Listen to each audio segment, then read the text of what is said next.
एका गोष्टीचं मला बरं वाटलं की याचं कारण आत्ताच थोड्या वेळापूर्वी माननीय उच्च न्यायालयाने तत्परतेने या बंदला मनाई केलेली आहे. एका गोष्टीचं मला बरं वाटलं की न्यायालय एवढ्या तत्परतेने हलू शकतं हे खरंच कौतुकास्पद आहे. मी न्यायालयाकडनं एकाच गोष्टीची अपेक्षा करतो की ज्या तत्परतेने आपण हा निर्णय दिलात तशीच तत्परता जे गुन्हे घडतायत त्या गुन्ह्यातील आरोपींबद्दल आणि गुन्हेगारांबद्दल दाखवून त्यांना ताबडतोबीने सजा देण्याची सुद्धा तत्परता आपण दाखवावी. साहजिकच आहे की माननीय उच्च न्यायालयाचा निर्णय हा आम्हाला मान्य नाही, परंतु कोर्टाचा आदर ठेवावा लागतो. या निर्णयाच्या विरुद्ध सर्वोच्च न्यायालयात आम्ही जाऊ शकतो. काही गोष्टी अशा असतात की सर्वोच्च न्यायालयात जाणं आणि त्याच्यानंतर तिथे सुनावणी होऊन निर्णय मिळणं ह्याच्यातही थोडासा वेळ अवधी हा जाऊ द्यावा लागतो, कारण सुनावणी नीट व्हायला पाहिजे. ह्या घटना अशा आहेत आणि ह्या बंदचं कारण हे वेगळं होतं. सर्वोच्च न्यायालयात जाण्याची आताही वेळ नाहीये, कारण सर्वोच्च न्यायालयात जाणार, अपील होणार आणि त्याच्यामध्ये जनतेच्या मनातला जो काही उद्रेक आहे, संताप आहे, तो जर का आणखीन उफाळला तर मग सगळ्यांनाच कठीण होईल. आणि म्हणून असं आम्ही ठरवलेलं आहे, ज्याप्रमाणे माननीय पवार साहेबांनी सुद्धा आवाहन केले की उद्याचा बंद मागे घ्यावा, तर उद्याचा बंद आम्ही मागे जरूर घेतो आहोत. मात्र राज्यभर प्रत्येक गावात, प्रत्येक शहरातल्या आणि गावातल्या मुख्य चौकात महाविकास आघाडीचे सगळे नेते आणि कार्यकर्ते तोंडाला काळ्या फिती बांधून हातात काळे झेंडे घेऊन या सगळ्याच गोष्टीचा निषेध करतील. ठीक आहे, बंदला तुम्ही बंद म्हटलात, आम्ही तोंडच बंद ठेवतो. एकूणच या लोकशाही मानणाऱ्या देशामध्ये फ्रीडम ऑफ एक्सप्रेशन ही गोष्ट आता शिल्लक आहे की नाही, मोर्चे, संप, हरताळ याला सुद्धा बंदी केली आहे का, लोकांनी भावना व्यक्त करायच्या नाहीत का, याच्यावरती घटना तज्ञांनी आपली मतं तत्परतेने मांडली पाहिजेत. मी दुपारच्या माझ्या आव्हान आणि आवाहन याच्यामध्ये फरक आहे. मी जे जनतेला आवाहन केलं होतं ते त्यांनी स्वतःहून उत्स्फूर्तपणाने बंदमध्ये सहभागी व्हावं म्हणून, कारण जिथे कायदा रक्षण करायला असमर्थ ठरतो, कायदा असमर्थ नसतो, कायदा ज्यांच्या हातामध्ये असतो ते जर का दिरंगाई करत असतील किंवा बेजबाबदारपणाने वागत असतील, ज्याचा उल्लेख माननीय उच्च न्यायालयाने, ज्यांनी आज आम्हाला उद्याचा बंद करू नका असे आदेश दिले, त्यांनीच काल सरकारला विचारलं होतं. तर तो एक अधिकार आता जनतेला आहे की नाही भावना व्यक्त करण्याच्या आणि बंद करणे. बंद म्हणजे मी कुठेही असं म्हटलं नव्हतं की दगडफेक करा, बंद करा, वाटेल ते करा, हिंसाचार करा आणि बंद करा असं म्हटलेलं नव्हतं. मी उत्स्फूर्तपणे बंद करा, कारण ही जी गोष्ट घडलेली आहे ही प्रत्येक घरातली चिंतेची गोष्ट आहे. प्रत्येकाला, अगदी मंत्र्यांना काय, वकिलांना काय, सगळ्यांनाच आपापल्या कुटुंबाची काळजी आहे आणि ती असलीच पाहिजे. आपल्या बहिणीची काळजी, आपल्या मुलीची काळजी, आपल्या आईची काळजी, आणि ती काळजी घेणारं, तिचं रक्षण करणारं कोण आहे हा प्रश्न आज लोकांच्या मनामध्ये आहे. आम्ही त्यालाच वाचा फोडण्यासाठी उद्याचा बंद केला होता. पण जर का बंद कायद्यानुसार करता येत नसेल तर असं आम्ही म्हणतो की आम्ही तोंडच आमचं बंद ठेवतो. आम्ही मी स्वतः उद्या 11 वाजता शिवसेना भवन इथल्या चौकात जाऊन बसणार आहे, तोंडाला काळी फीत लावून हातात काळा झेंडा घेऊन बसणार आहे. आणि मला वाटतं त्याला तरी कोणी मनाई करू शकत नाही. आणि जर त्यालाही मनाई होणार असेल तर मग मी जनतेच्या न्यायालयामध्ये दाद मागण्याशिवाय मला दुसरा पर्याय राहत नाही. एकूणच आता ज्या काही घटना घडत आहेत त्या घटनांची जबाबदारी कोण घेणार आहेत, हे जे कोणी याचिका करते हे कोर्टात गेले, त्यांच्यावरती आता ही पुढची जबाबदारी राहील.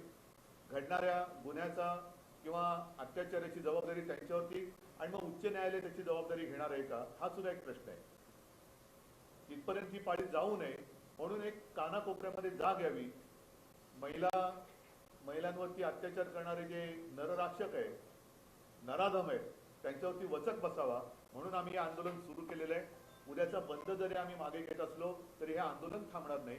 आम्ही जनतेच्या सोबत आहोत, जनता आमच्या सोबत आहे आणि माता भगिनींच्या रक्षणाकरता सुरक्षित बहीण ही जी काही एक योजना नव्हे, जी आजच्या काळाची गरज आहे, ती आंदोलनाच्या रूपाने आम्ही चालू ठेवू. एक प्रश्न असा आहे की जर भूतकाळात बघितलं तर न्यायालयानं बंद संप हे बेकायदेशीर ठरवले. 2003 साली घाटकोपरच्या ब्लास्टचा निषेध करण्यासाठी शिवसेना भाजपने संयुक्तपणे महाराष्ट्र बंदची हाक दिली होती. महाराष्ट्र बंद झाला आणि त्यानंतर समाजातील काही मान्यवरांनी त्याला आव्हान दिले. न्यायालयानं तुम्हाला प्रत्येकी सेना भाजपला 20-20 लाखांचा दंड ठोठावला. त्यामुळे ही सगळी पार्श्वभूमी लक्षात घेता महाविकास आघाडीमध्ये असं काही त्यावर काही चिंतन किंवा काही त्यावर नाही. आता असं आहे की नेमका हा बंद उद्याच आम्ही जाहीर केलेला. आता पवारसाहेब बाहेर गावी आहेत, नाना पाटोळे बाहेर आहेत, सगळेजण आम्ही म्हणजे मी मुंबईत तुमच्या समोर आहे. अशा वेळेला एकत्रित बसून आम्ही आता काही निर्णय घेऊ शकलो नाही. मात्र फोनवरून आमचं बोलणं झालं. पवार साहेबांनी तर त्यांची भूमिका स्पष्ट केलेली आहे. आता जरी उद्याचा बंद मागे घेत असलो तरी याचा अर्थ असा नाही की उद्या परवा कधी आम्ही एकत्र बसून भविष्यात बंद करणारच नाही अशातला भाग नाही. कारण संप करणं, निदर्शनं करणं, आंदोलन करणं हा लोकशाहीतला जनतेचा अधिकार लोकशाहीतल्या घटनेनुसार कोणीही हिरावून घेऊ शकत नाही. आणि म्हणून परत एकदा सांगतो की माननीय उच्च न्यायालयाचा निर्णय आम्हाला मान्य नाही. मात्र आता त्यांचा आदर राखून उद्यासाठी आम्ही तो मान्य करतोय. त्याच्यावरती देशभरामध्ये ही चर्चा व्हायला पाहिजे की लोकशाहीमध्ये ह्याला आता मान्यता आहे की नाही. कारण आंदोलन करूनच आपल्याला स्वातंत्र्य मिळालेलं आहे. तेव्हा सुद्धा आंदोलन केलं नसतं तर स्वातंत्र्य मिळालंच नसतं. तर स्वातंत्र्य मिळाल्यानंतर आंदोलन करायचं नाही आणि ते सुद्धा महिलांवरती होणाऱ्या अत्याचाराच्या विरोधात हे थोडंसं मला पटत नाही. उद्धवजी, मुख्यमंत्र्यांचं असं म्हणणं आहे की न्यायालयाने विरोधकांना चपराक लगावलेली आहे आणि विरोधकांचा उद्या काहीतरी भयंकर घडवण्याचा डाव होता. जाऊ दे, त्यांची काही सदा आवडते लोक आहेत, ते कोर्टात जातात आणि बरोबर नेमक्या ठिकाणी जसं मराठा आरक्षण असेल मग इतर काही गोष्टी असतील इकडे हे अडथळे निर्माण करत असतात. तर लोक त्यांना ओळखू नये. सर, हिंदी में यही जानना चाहिए कि कल जिस तरीके से आपने कहा था कि कल बंद होना चाहिए महाराज बंद की आपने आह्वान किया था, लेकिन कोर्ट ने कहा है कि महाराज बंद आप नहीं कर सकते. क्या भूमिका हमें कोर्ट का फैसला हमें मंजूर नहीं है. इसके खिलाफ हम सर्वोच्च न्यायालय में तो जा सकते हैं, लेकिन कल के कल इसके ऊपर कोई सुनवाई नहीं होगी. सुप्रीम कोर्ट के लिए भी कुछ समय देना पड़ेगा. अब तो समय नहीं रहा, इसलिए हमें तो मंजूर नहीं है, लेकिन उसका आदर करते हुए स्वीकारना तो पड़ेगा, स्वीकार तो करना पड़ेगा. इसलिए कल हम बंद नहीं करने वाले. लेकिन मैं खुद और मैं सारी जनता को और सब मेरे पार्टी के कार्यकर्ता है, महाविकास आघाड़ी के कार्यकर्ता है और जो भी नेता है उनको आह्वान कर रहा हूँ कि आप जहाँ भी होंगे, जिस गांव में होंगे, जिस शहर में होंगे, उसके शहर के और गांव के जो भी मुख्य प्रमुख चौराहे हैं उस पर आकर आप बैठ जाएं.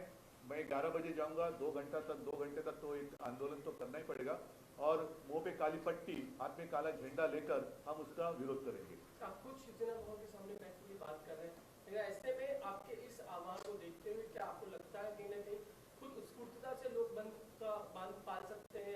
नहीं, देखो, अब जब भी जनता को ऐसे लगे कि मेरे रक्षण करने के लिए कोई सामने नहीं आ रहा है, तो हमने अपने पड़ोसी देश में देखा है, जनता खुद सड़क पर उतर आती है.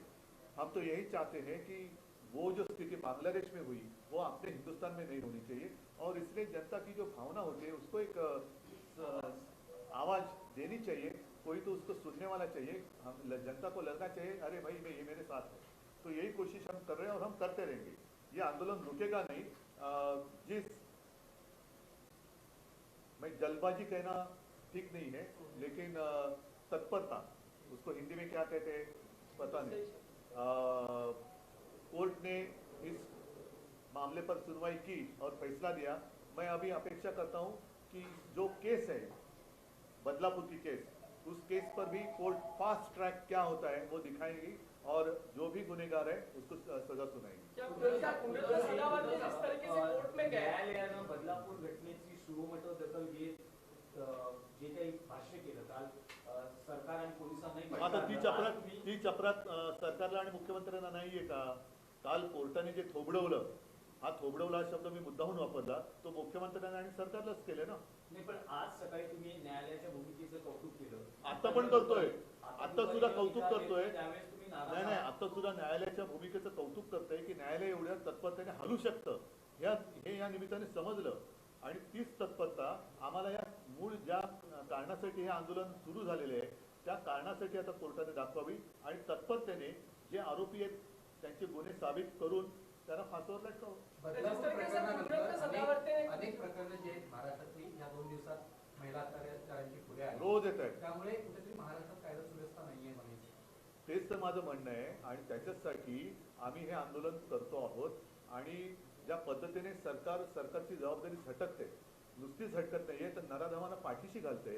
नुसतं पाठीशी घालत नाही तर जनतेला गुन्हेगार ठरवते. उत्स्फूर्तपणाने आंदोलन करणाऱ्या जनतेला गुन्हेगार ठरवते. त्यांच्यावरती केसेस टाकले जात आहेत आणि एकूणच एक स्वतःच्या विश्वामध्ये स्वतःच्या भ्रमामध्ये ते मशगूल आहेत. तर अशा सरकारचा निषेध किंवा त्यांना जागा करणं हे आमचं काम आहे, ते आम्ही करणार.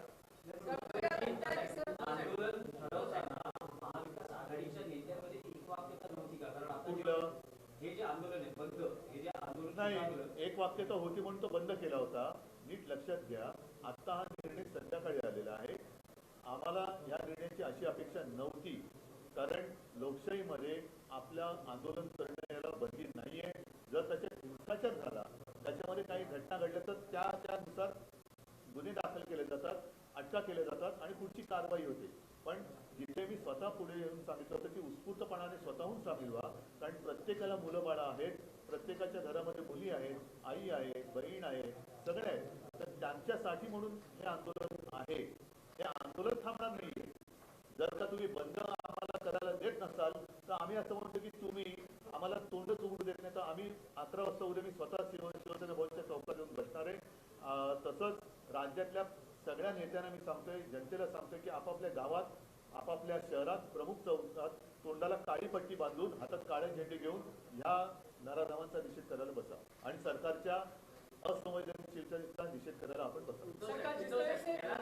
एक प्रश्न आहे की जसं निलेश विचारतो की एक वाक्याचा नव्हता, हा, एक वाक्यतेचा विषय अर्धवट राहिला तर तो आम्ही बंद केला होता.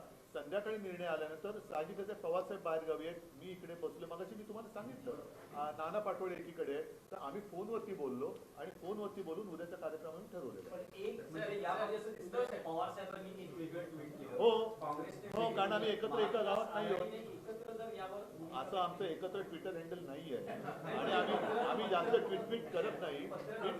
ट्विट करणारे आम्ही लोक नाही आहोत. ते व्हॉट्सअप युनिव्हर्सिटीवाली लोक वेगळी आहेत. आम्ही जे बोलतो ते समोरासमोर बोलतो.